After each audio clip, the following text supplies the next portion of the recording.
You smell that? Back at the crib, dog. Just left College Station, you know what I'm saying? 100,000 people in the middle of nowhere. 100,000 unrabbit fans in a recreational park, recreational benches. City of Miami, man. The stadium that you guys joke about and laugh about, that none of you have. Middle Tennessee, man, Miami Hurricanes about to get it down today. Tyler Van Dyke, we need you to wake up. Josh Gaddis, we need you to wake up. Let's get this thing popping.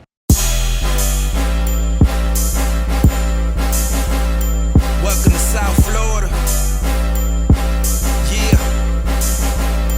Welcome to South Florida.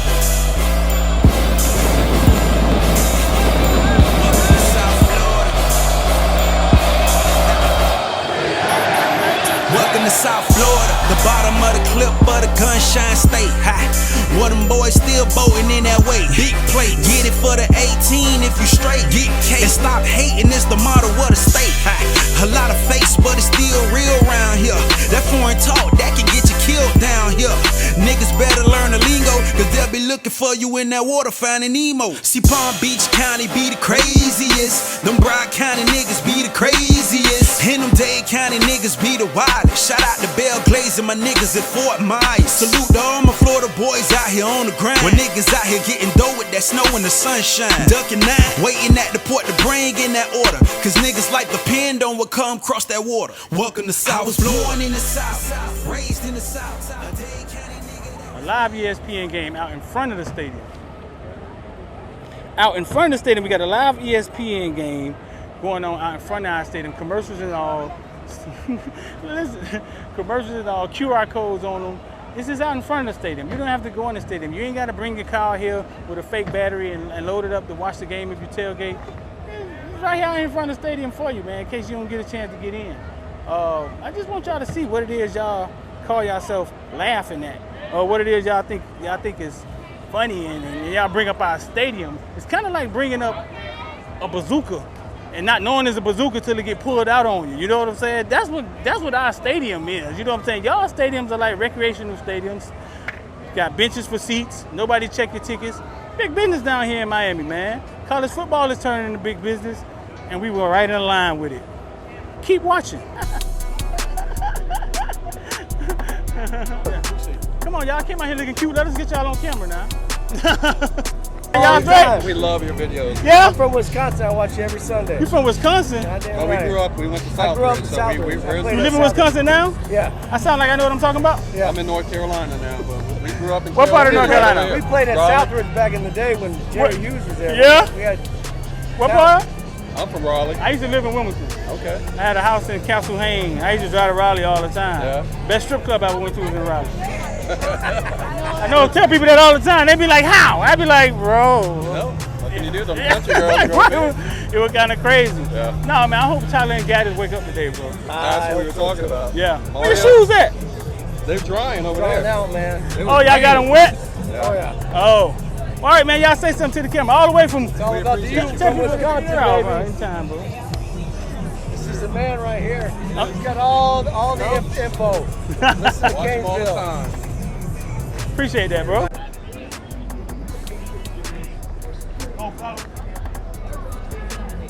Goose? Yes, sir. Wait there, bro. Super Pee-wees, 4 and 5 year olds. Yes, sir. Super Pee-wee, 4 or 5 year old. We hit the vibe. We here to catch the vibe. What's up, y'all, boys? How you doing?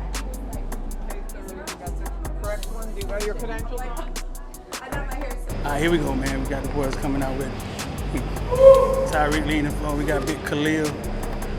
Miami Hurricane versus Middle Tennessee, man. It's a lot. Ain't nothing to prove, but got to get the thing going on track, man. Link Curtis, Corey Couch, Coach Mirabal, Coach Adai, Royal. We got a Royal, man. Somebody just asked me who breaks out today, man. I think today is the day that a Royal breaks out. Flex his muscle.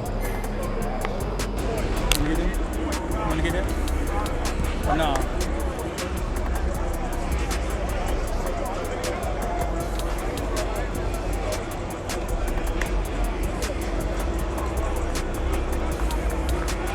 Listen, had a couple of days to think about, to retrack and look at some of the video we shot and some of the video we shot, because we do a lot of pre-game things before the game start.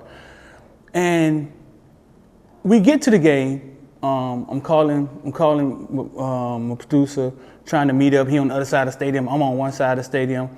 We trying to meet up, have people stop me. Saw Malik Rozier, talked to Malik Rozier. Saw Damian Jones, Chaminade head coach, in the booth. He injured. I don't know how he got injured. He ain't running any routes. Try to reassure that we get Jeremiah and we get Joshua Trader. I always got to have that talk. But we get there, and then boom, the barricades are there, and the team is getting off the bus. So now Twan's on the other side, my producer on the other side. I'm on one side. I ain't want to pull rank, throw my media in and walk. I ain't do all that, so I just waited. They get off the bus, and they're walking, and I'm recording. I got a lot of video. I actually got some video of I'm walking and recording. And one thing stuck out to me was that the same way you fans, like, man, I ain't going to Middle Tennessee and say, I got 2 tickets, I ain't gonna go to that. That's the same way the team looked. Like they wanted to give away their tickets too. Or more so like, we gotta come out here and take care of business, but we can't earn anything today. Today is a lose-lose situation. If we win, you should have won. If you lose, the sky's falling. And their energy was like, yeah, we can't prove to y'all we are who y'all thought we were today. Not thinking that a 24-year-old quarterback on the other side could will his team to beating the mighty logo, which is the Hurricanes. And I actually talked about that. After I walked over there, I walked to Twan, and I said, boy, they don't look like they really want to, I didn't see any, I ain't see no, getting them up to play, you know what I'm saying? Like, you can feel that the energy not really here, you know what I'm saying? Yeah, Reed here talking to James. Come on. Huh? You know what I'm saying? Then it carried on to the field. Yeah, so us being credentialed, us being inside, us understanding these kids, us knowing a lot of these kids from growing up personally and how they are. We've seen them as kids. We've seen them fired up. We've seen them not fired up. We've seen them ready to play. That perspective that we bring, right? That perspective that we bring is the unique perspective of our platform and what we elaborate on in the membership. The football villains, that's what they get. They get to see that side of it. That's the value to Footballville and what we built, because that we have that foresight of that insight. It's not just intel. It's not just us going out there gathering information and presenting it to you because we know how to write. It's a little deeper than that. It's a little more organic than that with us. So it carries on to the field. We're there 2 hours before the game starts. We're there when the DBs and linebackers walk out the locker room. We standing there, and we could see them walk out. I done seen them walk out numerous times. And they get on the field, they start warming up. DB's in front of us, Coach Dye. Coach Dye always looked the same. Like he always looked the same. He looked like he ready to go. He always looked like he about to go to war. Always. The DB started warming up, and sometimes I talk a lot before the games, and I don't know if I'm being recorded or not recorded, and I just say how I feel, and I start talking again. I said, hey, the coaches look lethargic. Everybody looked like they was at Live last night, or they just don't. The energy isn't here right now. The energy isn't here right now, so I started talking about it again. All right, here we go, man. We got big man talking to big man. Ed Reed chopping it up with James Williams about 35 minutes wait for the game. Get this thing going off. The challenge in these games like this, man, when the lesser team come in, is to get your team up and play. That's the challenge, you know what I'm saying? I guess individually, every player has goals and things they're trying to achieve. So you should always be up to play in theory, but it's not always like that, especially after coming off a loss. You feel you have something to prove, and you can't prove it against a lesser opponent per se. That's where your discipline comes into play.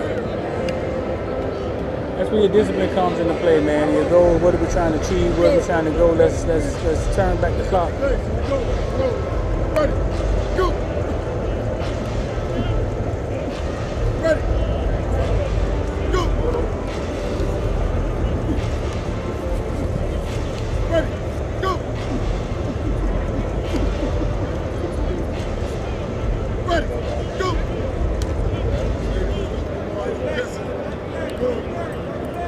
Ready, go.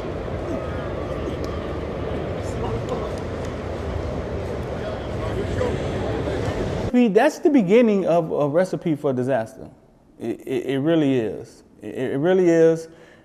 Then you walk into the game, and then your quarterback isn't ready to play. And here is my question: We have a quarterback coach. Coaches 3 guys. I know. I'm just talking. I ain't inside. I ain't in the room with him. It says he's the passing game coordinator. From what I get out of it. Coaches 3 guys. One of those 3 guys, I said Wednesday, looked like he was affected by what just happened to him at Texas A&M, over the internet with him saying he don't want to play at home. He likes to play on the road. And I said he looked like he was withering away. He looks like small TVD again. I said that Wednesday I see him 1 time a week. You got guys that see him 7 times a week. I don't know what the conversations are. I don't know what conversations they have. But I know what I saw.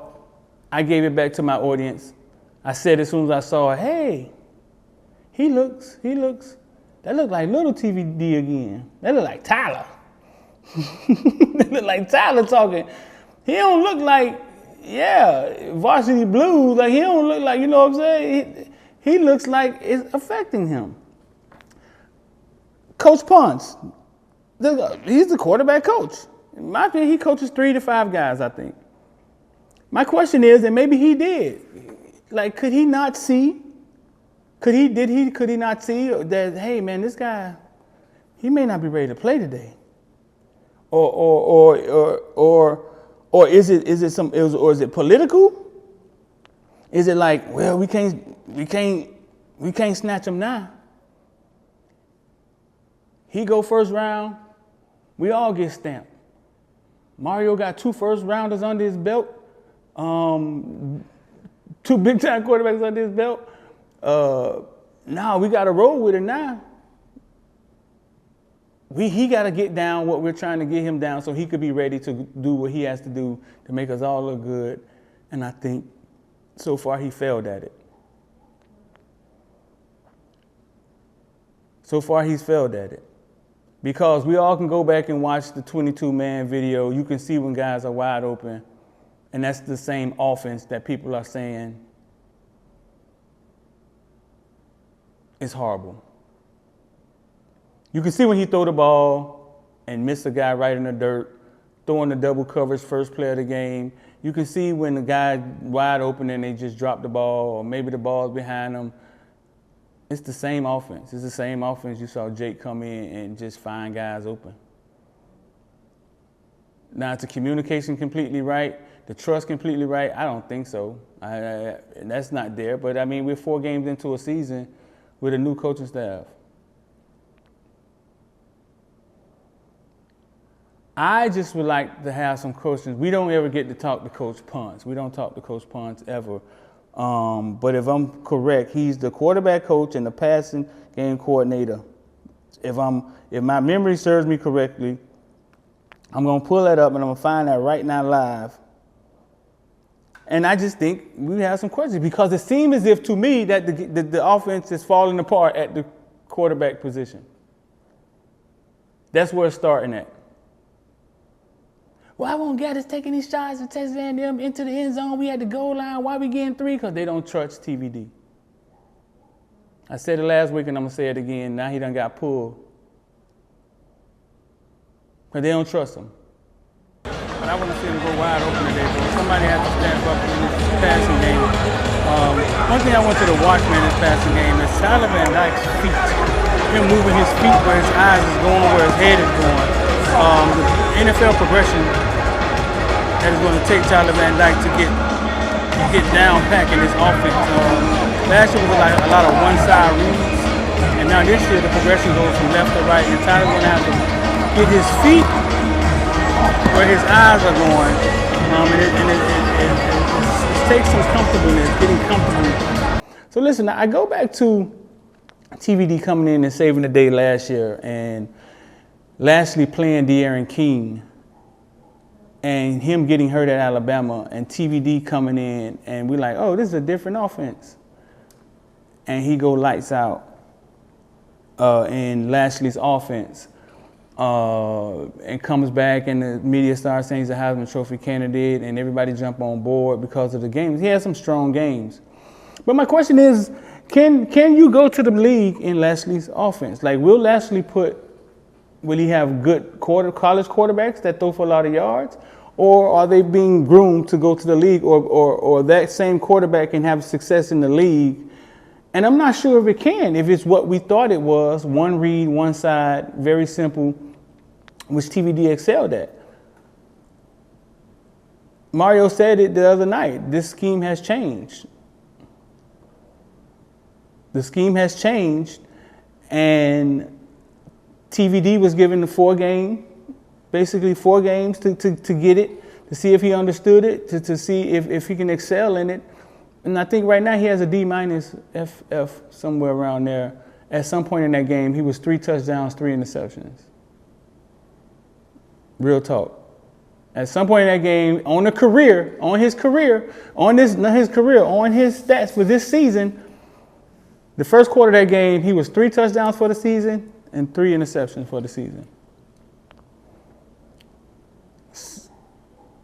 So maybe, because right now I don't feel TVD. I feel we saw somebody break Saturday. That's what I feel I saw. We saw somebody who has to get their head right in what they're trying to accomplish.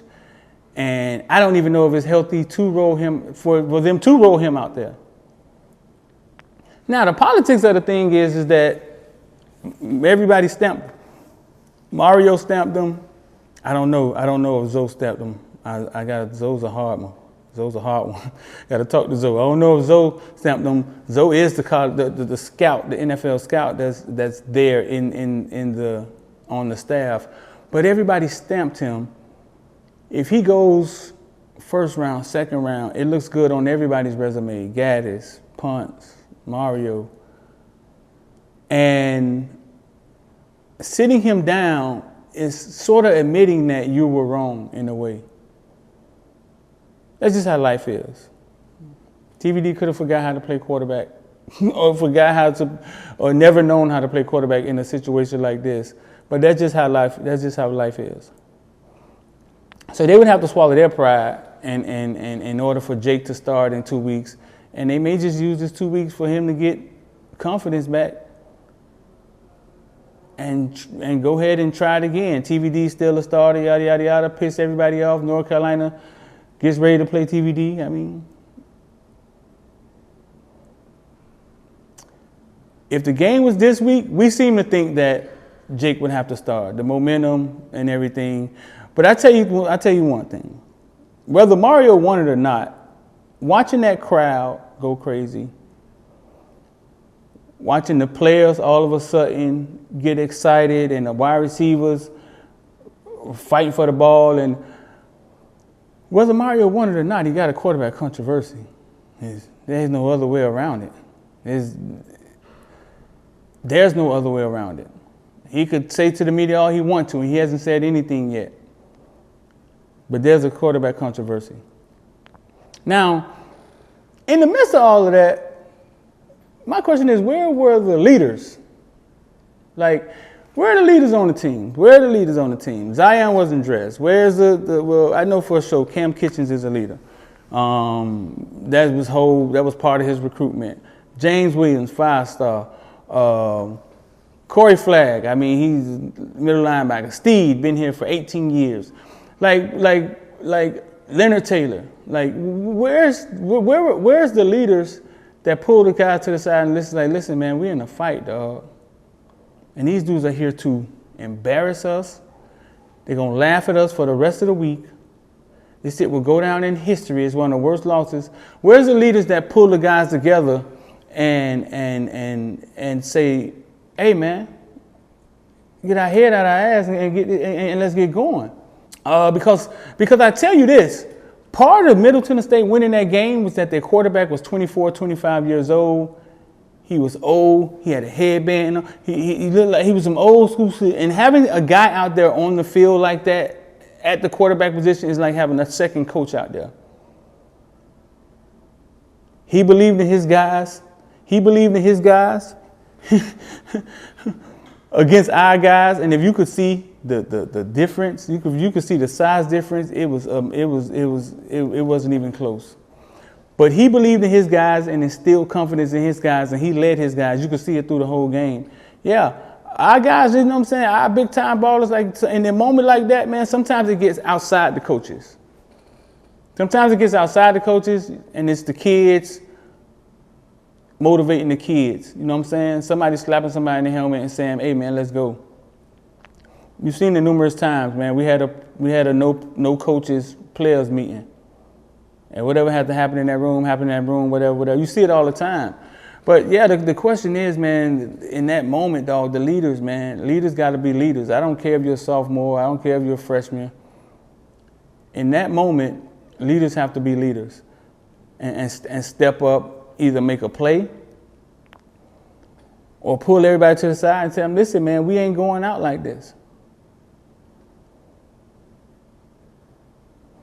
I never forget when Dwayne Wade was younger and they talk about when they were losing in the finals against Dallas, I think that was, and Pat Riley called the timeout. I used to watch this video all the time. And Pat Riley called the timeout and basically told them, listen, man, if they go up by 20 right here, this might be the series. They're about to go up 3-1. I think it was like 3-1 or something like that versus Dallas. And Dwayne Wade said, he said in the huddle, because Gary Payton confirmed it, listen, and this was young Dwayne Wade, I ain't going out like that. If I'm going out shooting. And that was the whole Dwayne Wade going off at the end of the game and them coming back and I think winning the series. That's what the great ones do. You know what I'm saying? That's what the great ones do in those moments. Just where are the leaders on the team outside the coaches? Outside the coaches, man. Not saying that what happened Saturday, it happens. It happens in college football all the time. It does happen in college football all the time. But yeah, my question is, I'm telling the leaders, man, listen, y'all got to stand up. Y'all got to get them dudes that's your age, your peers. Sometimes y'all got to get them dudes in order in the locker room. Yeah, because listen, man, it's part of building a program. It's part of the changing of culture. You see Greg Russo talk about it the other day, about culture, what's going on in the locker room. That's part of a new coaching staff coming in. So if y'all think there's something new, oh man, this person like Jake, this person like TVD, no, man. This is part of when a new coach come in, you have casualties. Period. Some people see it on the wall and they get up out of here. Nesta Severa, like, hey, man, I got to do what's best for me and get up out of here. Or sometimes you just have casualties. You have the new staff is going to come in and do things different and everybody aren't going to be on the same page. So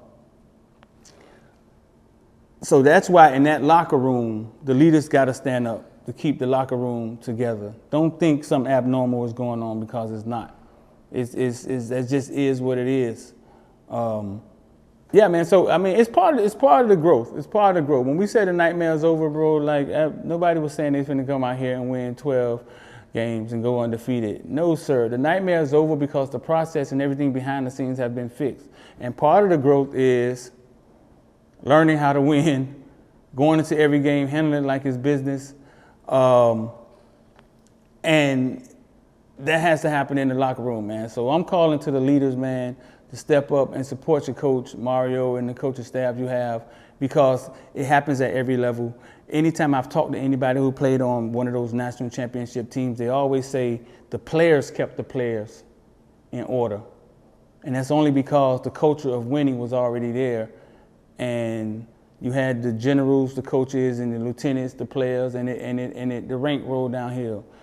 Make sure y'all like, share, man, comment. You want to become a member, just hit the join button right there, man. IOD Squad. Man, we got Big Mezzador, Key Mezzador.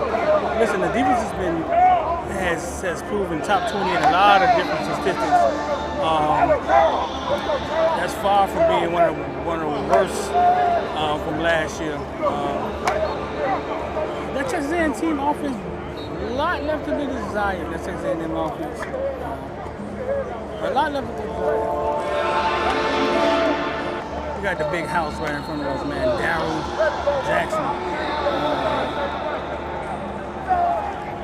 huge kid.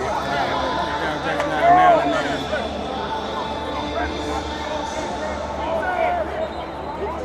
And in front of him is our guy, Allen Hay. Darryl Jackson and Allen Hay.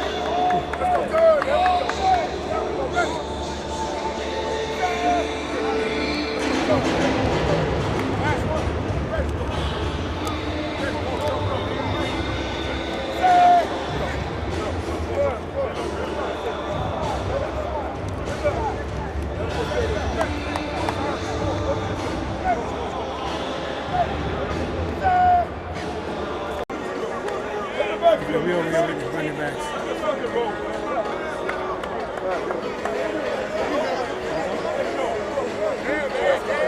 Okay, you got the chilies coming through.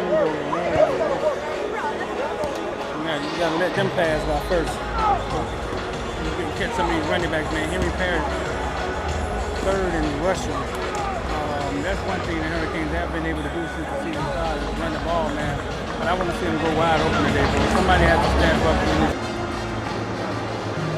All right, this is my overall take. I'm not sure about through all the emotions and everything. I gave an overall take on what I feel is going on,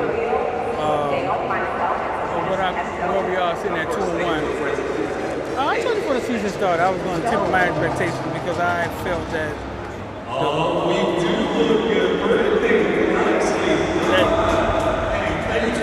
the process was started already. You know what I'm saying? Everything that we're trying to change has been changed. What's going on, bro? Everything we're trying to change, everything we're trying to change has been changed.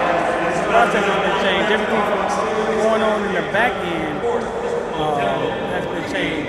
And it's just a matter of time before it translates to the field.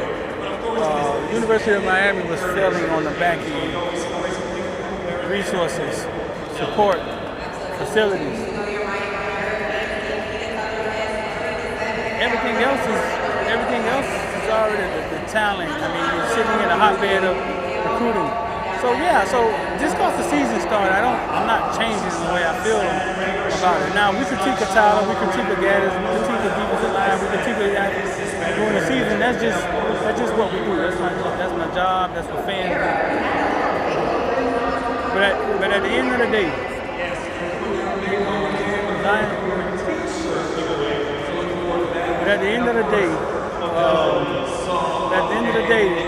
the process has changed and we eventually translate, and we're going to get we're back on the winning track. I'm looking at Zion Nelson. He's on the sideline. Look like he's not playing today. Again, he was once. He played last week, and now it looks like he's not like he isn't. He isn't suited up today.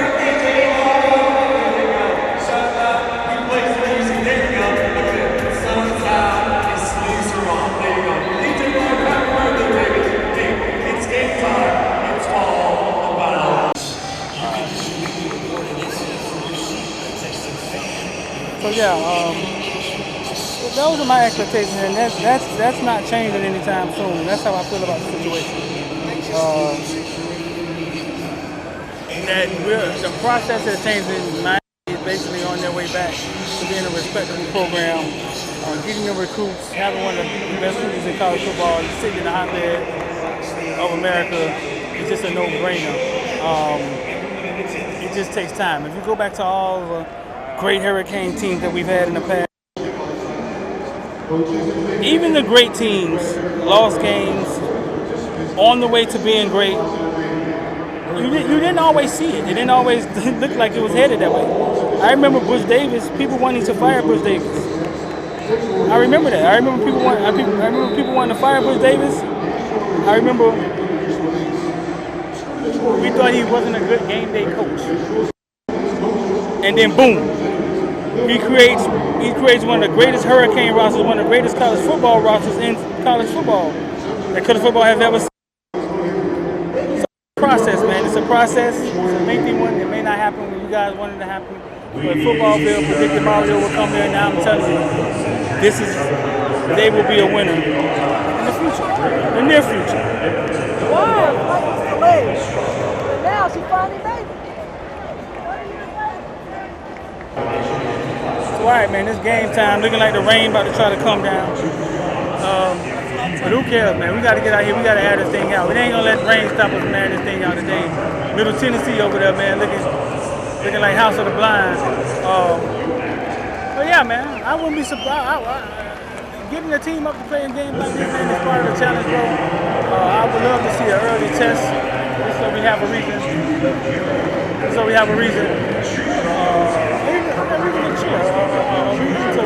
Not cheer, but to watch. Shout out to the stripper, man, with the booth. Just a reason to watch. A reason to open the offense up so we can see us open it up, and we haven't opened it up this year yet. So man, y'all, let's get this thing popping. Middle Tennessee, Miami. Yeah. Go take 3 more!